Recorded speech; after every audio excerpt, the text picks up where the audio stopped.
Well, for now, it appears the bulk are in, Bonnie, if you'd like to get started. Okay, great. Well, I'd like to thank everyone for joining us this morning. We've got three hot topics. We're going to be going through and asking a few questions of each of our presenters to find out what's happening with each of those topics. And those include the U.S. Postal Service's postmark policy.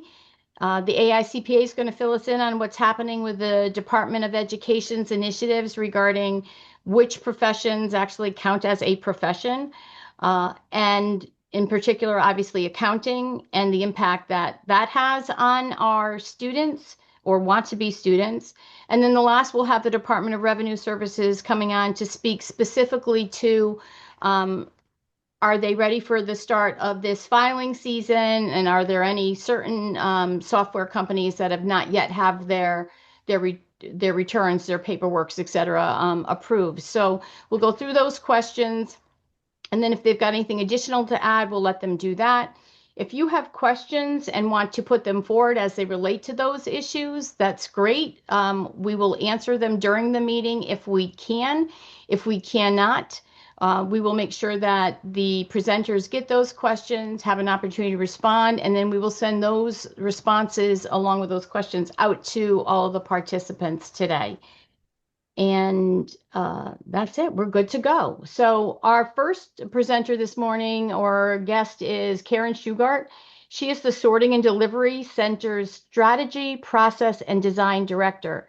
Karen has also served as a Post Office Operations Processing and Logistics Integration Manager, where she has led the network organization's planning. That's got to be a doozy of a job for such a huge operation, in addition to quality control and service analysis initiatives. She has managed a large-scale call center as well, with more than 500 employees, and brings valuable experience working as a government liaison. And I'm going to give actually both her and another person on with us this morning, Rhonda Cunningham, a huge shout out for that government liaison aspect.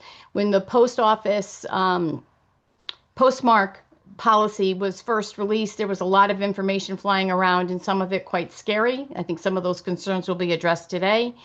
And I was able to reach out to the office in Washington and had Rhonda call me back and learn that they do have an operation that has a customer relations division that is very good about getting back and answering any questions and providing guidance.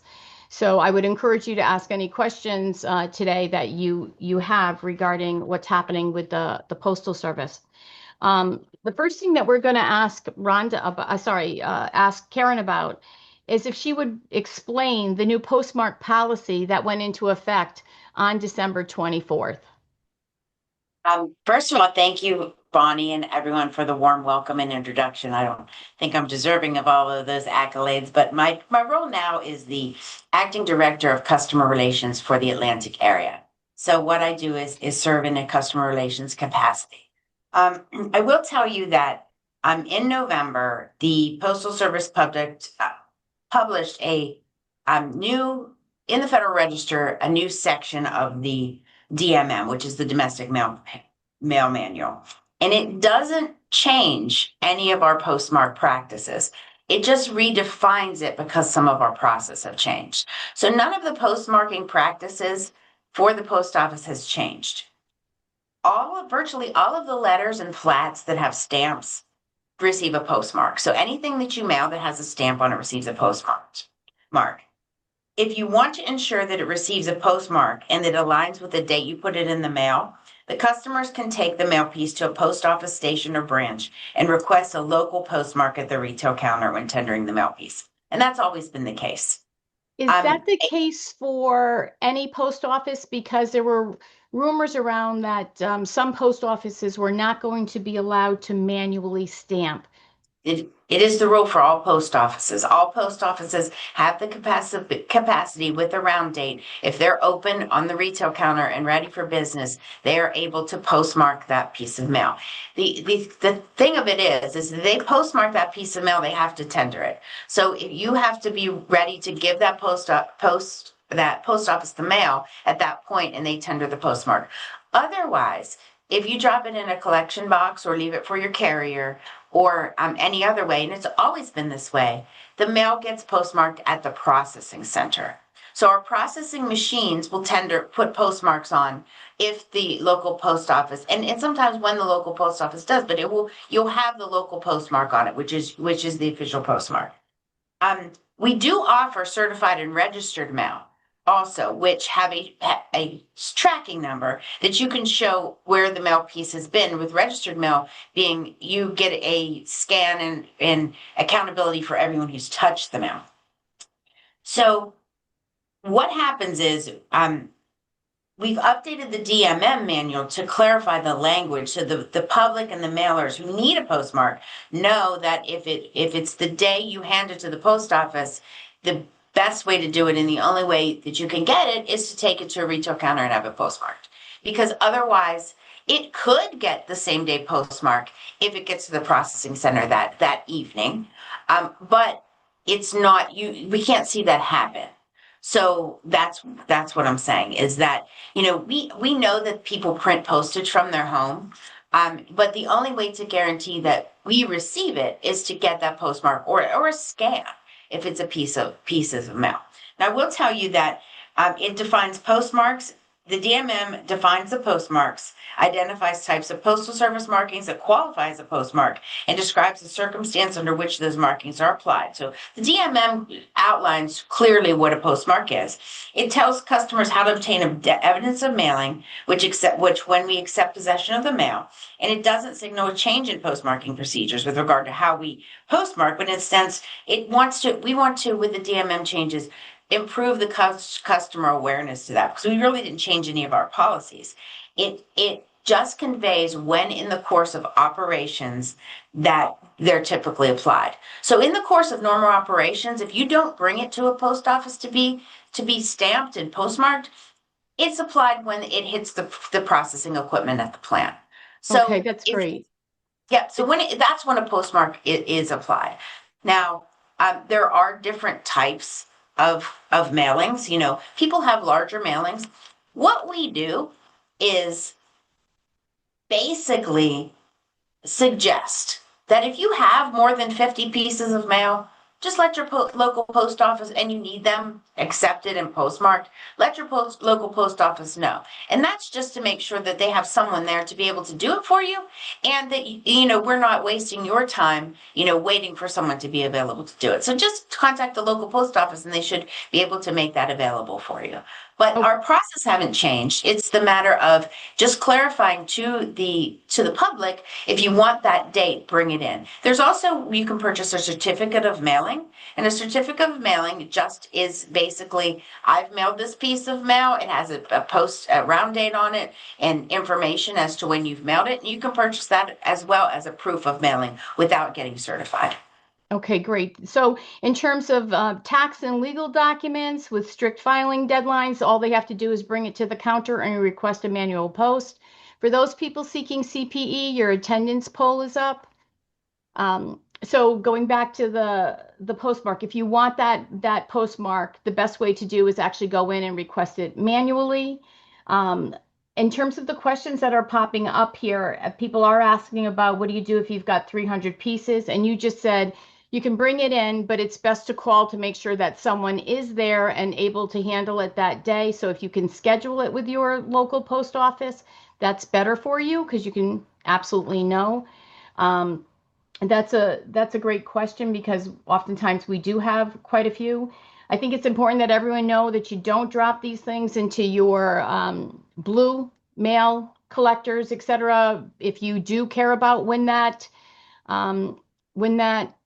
postmark is, because there's no guarantee when it will be postmarked. It won't be that day necessarily. Even if it says there's a 5 o'clock pickup that day, you're not guaranteed it unless you get it stamped at the counter.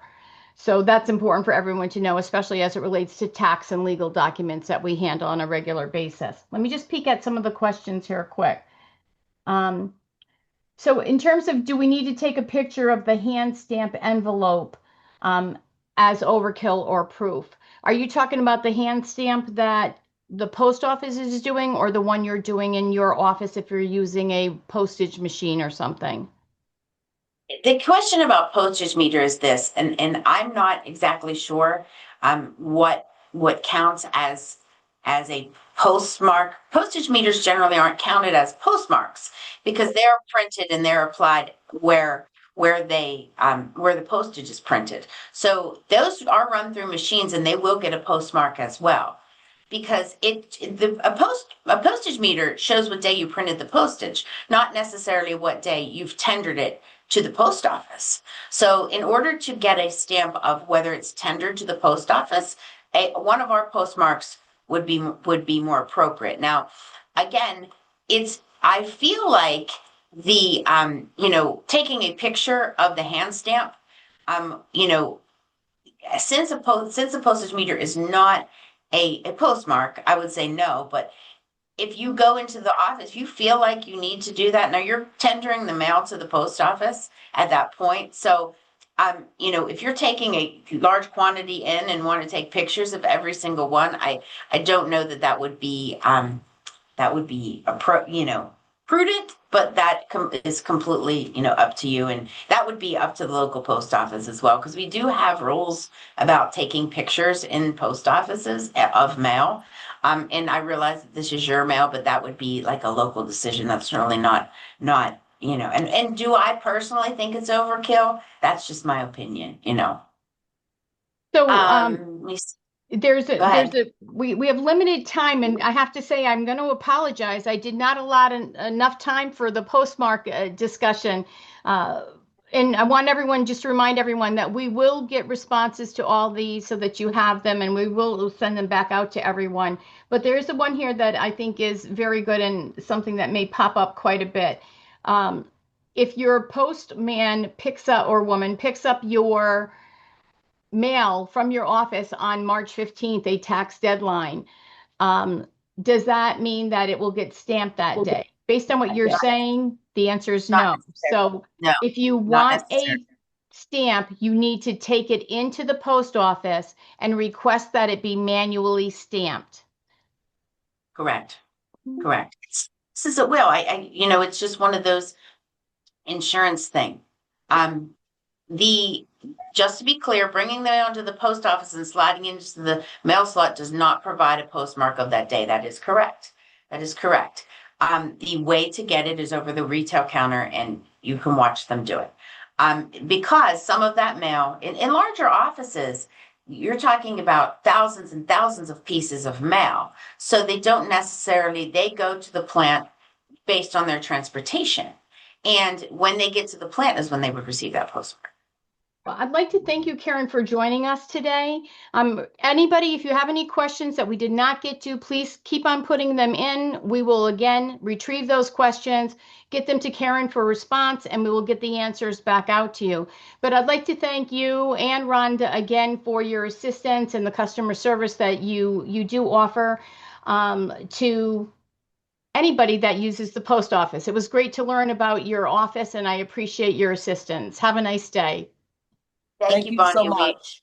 We appreciate the opportunity to come and speak, and feel free to reach out to me with any questions from your team. Great, thank you. Thank you. The next topic we have this morning is a hot one because we do want to have more people come into the pipeline when it comes to the accounting and CPA profession. And with some of the things that are happening in Washington, we've got great concerns about people's abilities to go to college and be able to finance it with student loans. So we're fortunate to have with us today Rachel Dressen. Rachel's the Vice President for Federal, Congressional, and Political Affairs at the AICPA. She is responsible for advocating on behalf of the accounting profession before Congress and the administration. And prior to joining the AICPA, Rachel worked for members in the House of Representatives, and Rachel managed all legislative issues, oversaw legislative staff, and handled the Judiciary Committee portfolio and financial services portfolio. During the 2010 elective cycle, Rachel worked in the Independent Expenditures Division of the National Republican Congressional Committee in Washington, D.C., too. So she's got a wealth of knowledge and has been working closely on this issue that we all care greatly about. Thank you for joining us this morning, Rachel. Oh, absolutely. Happy to be with you all today. What is the Department of Education proposing regarding accountants and approved professions?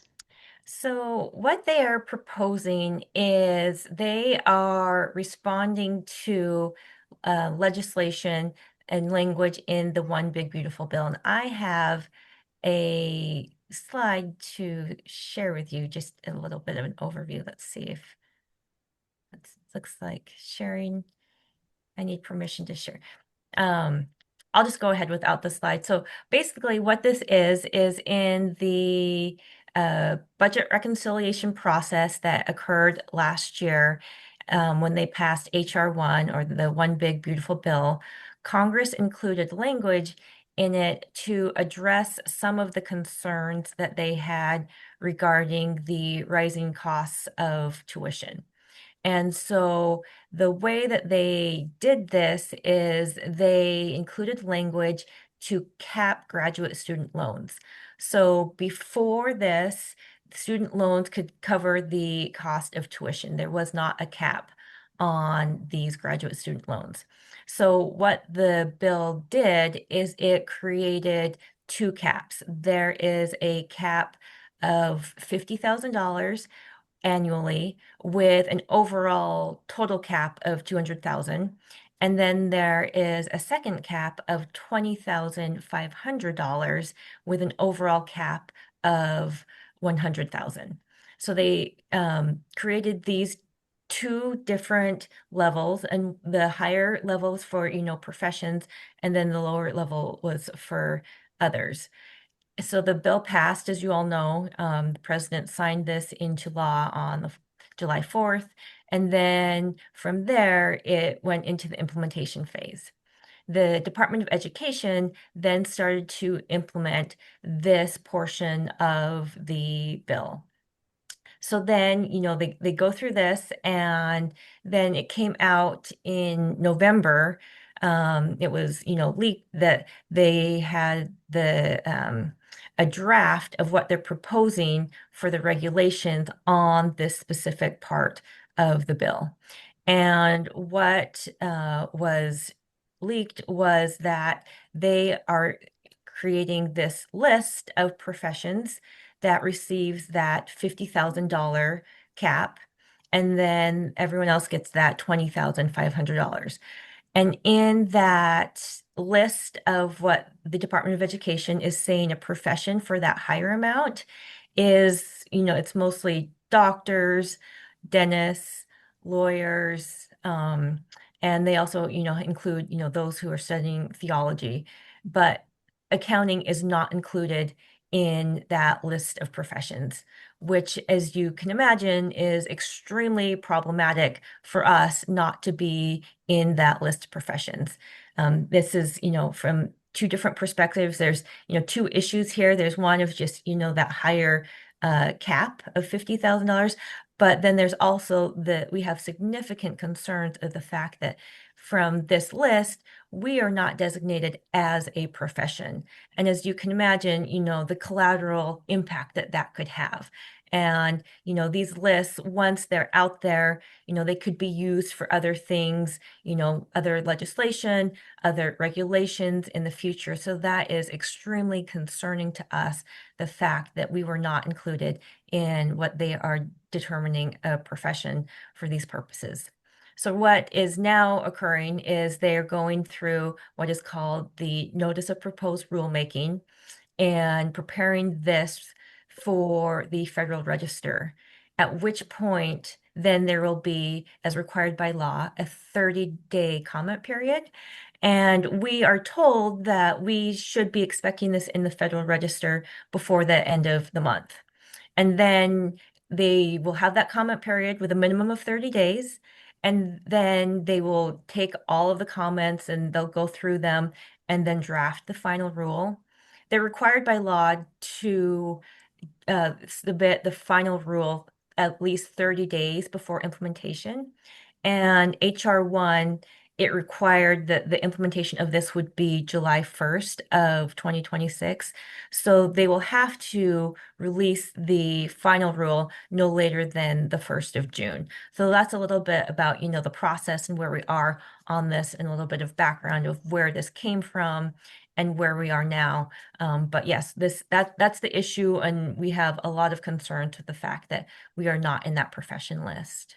And so, could you just again highlight the impact that on student loan eligibility for accounting students? Yeah, so what this means is just, as it's drafted, as we have seen now, and we'll wait until, it's officially in the Federal Register, but it appears now that for a student, a graduate student seeking a loan in accounting, they would be limited to this $20,500 annual limit and 100,000 cap overall. So you mentioned graduate students. Does this have any impact on undergraduate loans? I don't believe it has the same impact on there are different levels, I believe, for the undergraduate, and this is more specific to the graduate, from my understanding.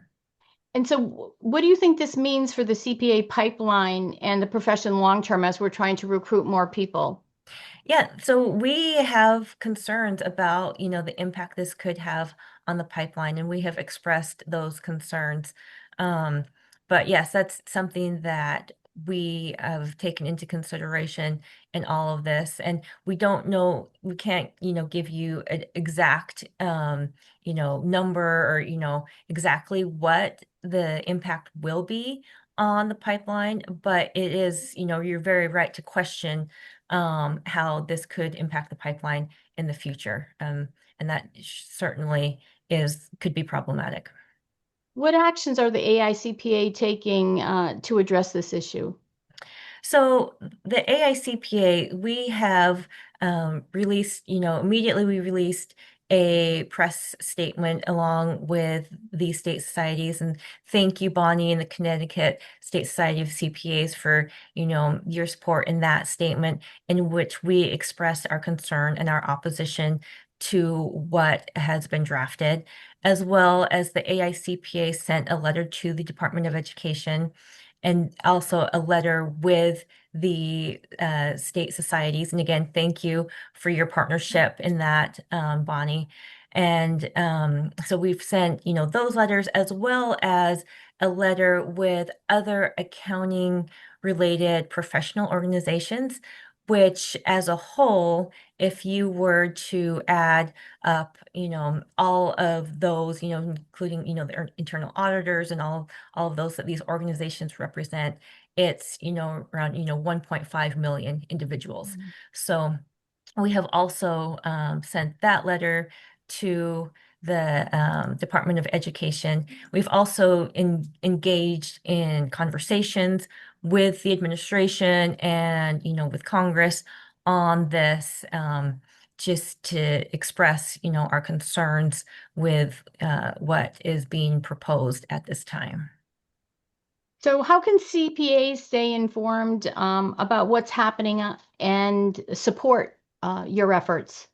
Yeah, so we will be sending out a toolkit. So, watch for that when this it does appear in the Federal Register and the comment period does open. So we will be doing that.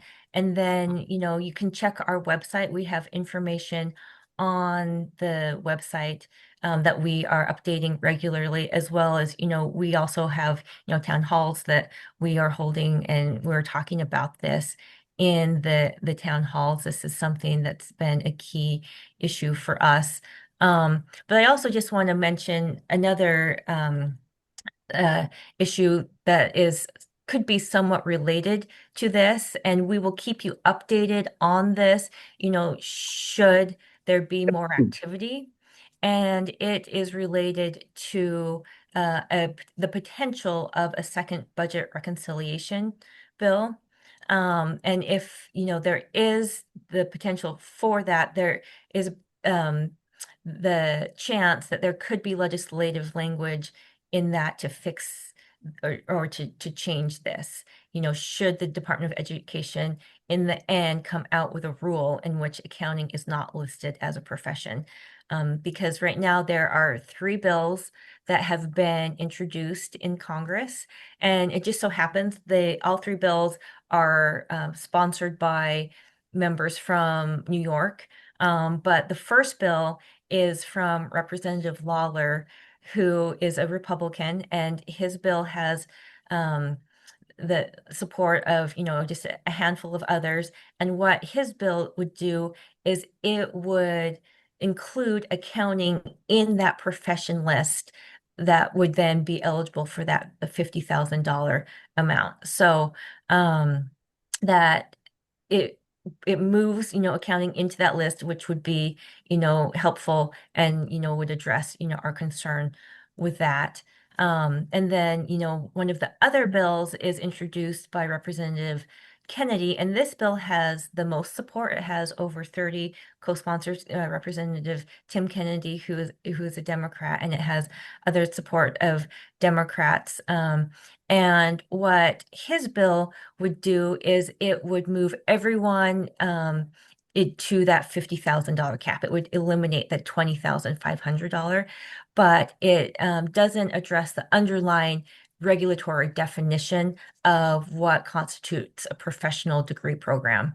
And then the third bill that I just want to mention is by Congressman Torres, who's also a Democrat, and it has just one other co-sponsor on it right now. And what it does is it repeals the language that was in HR 1.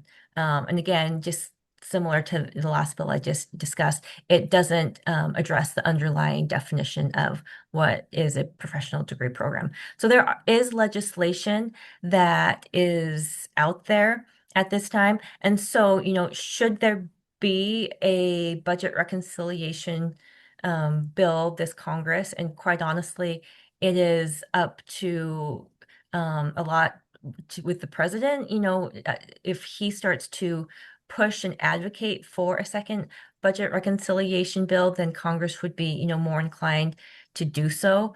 So if there is a bill, this language could get attached to it.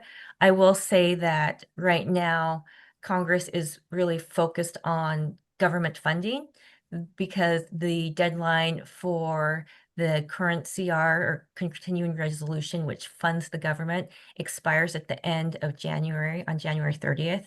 So their focus has been on getting those appropriations bills done to avoid any sort of a shutdown for any agency that has not been funded by the government. And so that's what they are working on now. But, once they get through that, then, we could hear more about whether or not they want to pursue another budget reconciliation bill, which could be a vehicle for something to address the concerns of other organizations like ours, who have opposition to what the Department of Education has released, because it's not just, us in the accounting profession who are impacted by this. There are other professions who, like the architects, engineers, who have expressed their concerns and opposition to the proposed language that we've seen. So. Well, Rachel, I want to thank you for your time. I would like everyone to know, as Rachel said, that the CTCPA and the other state societies are working closely with the AICPA on this. And you can tell from the newsletters that we send out to you when there's something that we need you to express your concerns with, we will reach out and ask. When it comes time for the exposure draft being released and us commenting on it, we will put out some sample letters for you to use as guidance should you want to do that. But we will actually be reaching out to people to ask for comments to be submitted when the time comes. The AICPA is being very strategic about this, so you may not see us in the news as much, definitely in Connecticut, as you've seen the nurses. It's not that there's not a lot happening, but it's behind the scenes, and I believe it actually will be very impactful because in some cases, if we're a little bit too aggressive, it can actually backfire on us. So as you know, there's a lot of chess moves when it comes to lobbying an issue and advocating. And the AICPA has been playing this, I think, extremely well. And we are working with them, and we'll keep you appraised of what's happening as we move along. So thanks again, Rachel. I really appreciate your time. Sure thing. Thank you. The next person that we have up this morning is John Biello, the Deputy Commissioner from the Department of Revenue Services. I had asked the department to join us this morning so everyone would know what the status of everything was, given the fact that the tax filing season is started. So John has been someone we've worked with for ages. He's the Deputy Commissioner of the Department of Revenue Services, and he has a long career with the agency. He started in 1992 and has progressed through a number of leadership titles over the years. And in 2008, he was appointed the Tax Division Chief, overseeing a large team and contributing to a policy and interdivisional initiatives. John brings decades of experience and strong commitment to effective tax administration in Connecticut, and is actually one of the people that we meet with regularly at the department as different issues arise. And then yesterday we actually had a stakeholder meeting. The State Tax Committee did with John and a couple other people from the Department of Revenue Services. So we appreciate his willingness to work with us on a regular basis. I'm looking for John. I'm here, Bonnie. I'm here. Oh, thank you. There's so many faces. All right. Thank you very much, John, for joining us today. I have asked John, like I said, to speak to this specific issue. I know people have a million questions, and that's not for today. We are trying to arrange to get John on here in the very near future for some additional questions. But today we're going to focus in on what's happening at the start of the tax filing season. So to kick it off, John, is DRS fully ready to accept filings for the upcoming tax season? Yes, and good morning, everyone. Good morning, Bonnie. Thanks for having me today. Commissioner Boughton was going to try and join us, but he has a conflict and is unable to be here, so he sends his regrets. But to answer your question, yes, the department is fully geared up and ready to go with this upcoming filing season. We've been prepared with our forms in early December. They've been all posted to the DRS website. All the testing with the software vendors is gone well, and there are no issues there. So actually, right now, as of yesterday, I think we received 11 paper tax returns that were filed already. So you can file in paper with no problems at all. We don't encourage that, but we are getting some paper returns in. MyConnect is also available and ready today. You can file and pay through MyConnect. The third-party software submissions will begin on the 26th, which will coincide with the IRS opening of filing season. So that's all set to go next week. So far, so good. No issues. We don't anticipate any problems. I know we had a problem with the one form last year. That shouldn't be an issue this year. So we're ready to go. So have all the software provider forms been approved, or they're in the process and will be ready for the 26th? They're in the process. There's I think there are two, and I don't have which ones they are off the top of my head, Bonnie. I think there are two that we're still working with, but I was told yesterday that they will be ready by this Thursday to go. So we're Great. well in advance of the 26th. Are there any issues limited to a specific software provider? Last year we had one that kind of dragged a bit in making the changes once you had released everything that needed to be done. Do we have any concerns regarding any of the providers this year? Not that I'm aware of. No, there's no concerns at all. I think everybody provided the test scenarios to the department early, and we're through most of them. So I think we're in really good shape. That's great. I'd like to thank you for all that. I'm picking over here on the chat side to see. Um,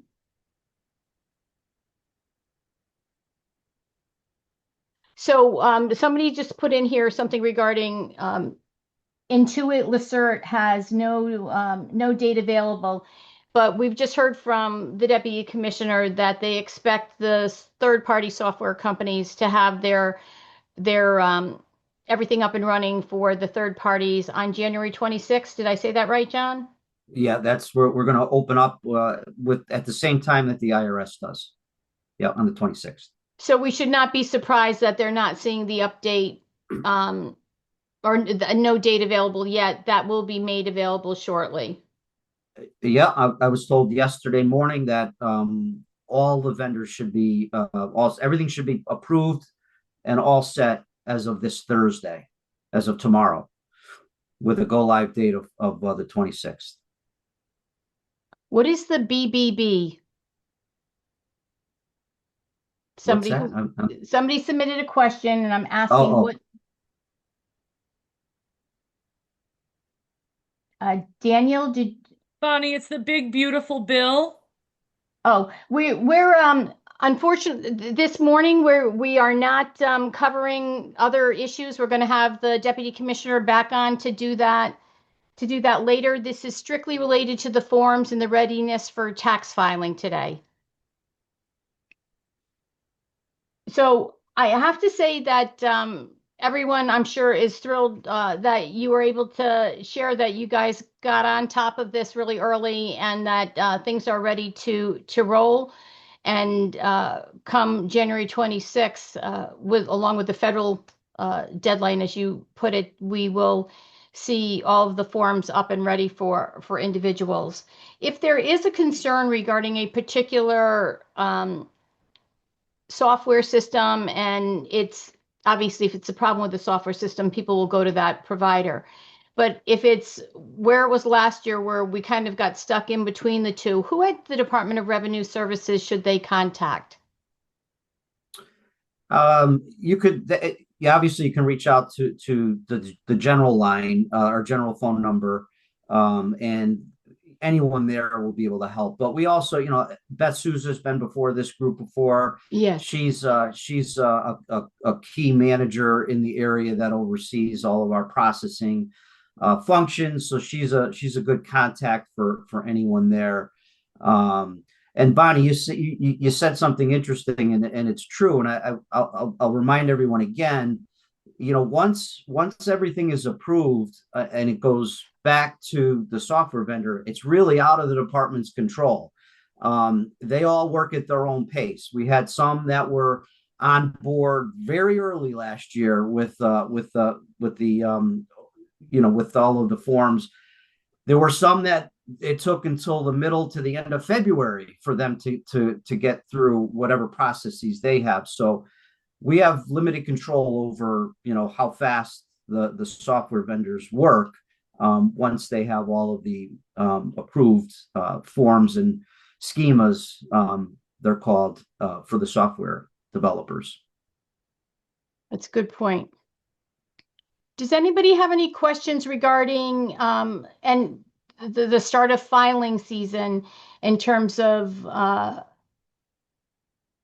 any concerns you may have? Bonnie, one thing I also wanted to mention, I don't want to forget, is last year there was a lot of questions around refunds and our fraud screening process. Just to let everybody know that fraud screening process is going to continue this year as well. We haven't seen, again, it's way too early, but we haven't seen any uptick in activity so far this year. So I don't anticipate as of right now there would be any delays in refund processing. However, one of the changes that we've put in, and I talked about this back at the CTCPA conference, state tax conference. There's a letter that will go out to the taxpayer in the event that their return is stopped for further screening, just to acknowledge the return has been received. Hopefully that'll stop some of the phone calls coming to all of you asking, why your refund is taking longer than normal. So they will get an acknowledgement that the return is received, and they'll get instructions on who to call and what to do for further information. Does anybody have any questions related to those fraud prevention measures in terms of the notices? I think that's good news. That was a concern for a lot of our clients last year. So that's that effort to notify them is appreciated, and we do understand why you're doing it. Fraud is just rampant these days, so the effort is understood and appreciated.